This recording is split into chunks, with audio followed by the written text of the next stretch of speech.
Hello everyone, আসসালামু আলাইকুম। Welcome to my channel cooking house Bangla. আজকে আপনাদের জন্য আমি নিয়ে এসেছি কাঁচা আমের টক ঝাল মিষ্টি আচার। তাহলে চলুন দেরি না করে রেসিপিটি শুরু করা যাক। প্রথমে চুলায় একটা প্যান বসিয়ে নিয়েছি। প্যানটা কিছুটা গরম হওয়ার পর দিয়ে দিচ্ছি 1/2 লিটার সরিষার তেল।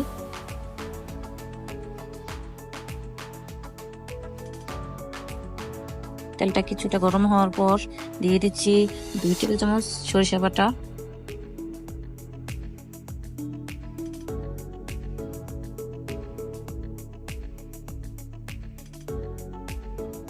5-6টি শুকনা মরিচ দিয়ে কিছুক্ষণ নেড়ে নিচ্ছি।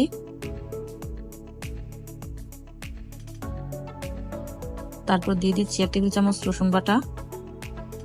এগুলোকে ভালোভাবে নেড়ে মিশিয়ে নিচ্ছি।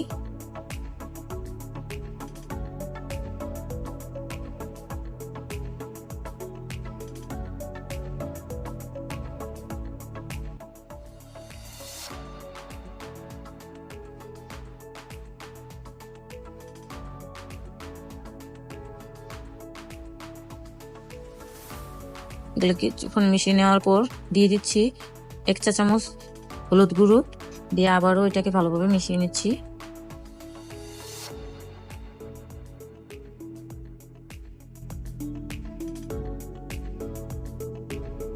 একটুখানি হলুদ মেখে এখানে 3 কেজি কাঁচা আম আমি ধুয়ে কেটে 1 ঘন্টা রোদে শুকিয়ে নিয়েছি।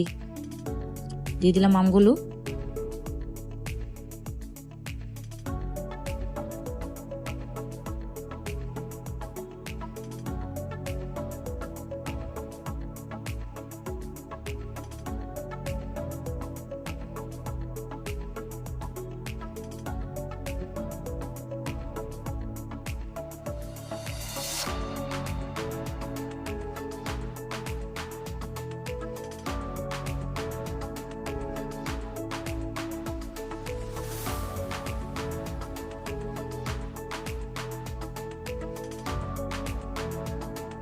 আমগুলোকে কিছুক্ষণ নেড়ে চেড়ে কিছুটা নরম হয়ে আসার পর দিয়ে দিচ্ছি বড় সাইজের 2টি রসুন, দিয়ে কিছুক্ষণ ভেজে নিচ্ছি।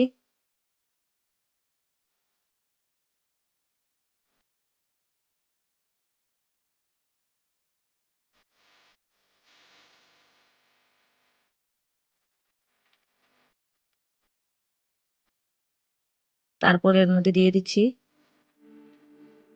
1 টেবিল চামচ মরিচ গুঁড়ো, 2 টেবিল চামচ লবণ,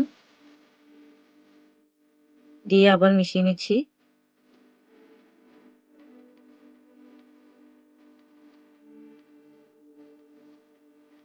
তারপর দিয়ে দিচ্ছি 3 টেবিল চামচ পাঁচফোড়ন গুঁড়ো,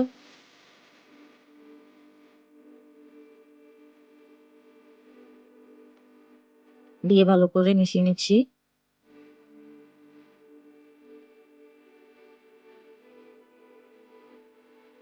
কিছুক্ষণ মিশিয়ে নেওয়ার পর দিয়ে দিচ্ছি 1/2 কাপ চিনি, দিয়ে চিনিটাকে ভালোভাবে মিশিয়ে নিচ্ছি।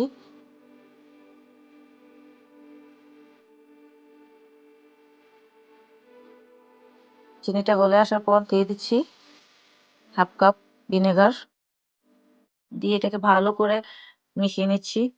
তেলটা যতক্ষণ না ভালোভাবে উপরে ভেসে উঠছে ততক্ষণ পর্যন্ত।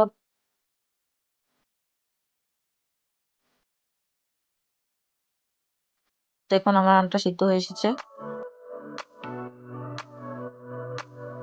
আমার আচারটা হয়ে এসেছে। এই পর্যায়ে আপনারা লবণটাকে চেক করে নেবেন। যার যার প্রয়োজন মতো লবণটাকে চেক করে দিয়ে নেবেন। মিষ্টিটাও আপনাদের পছন্দ মতো দিয়ে নেবেন। এই তো এগুলো আমার আমের আচার।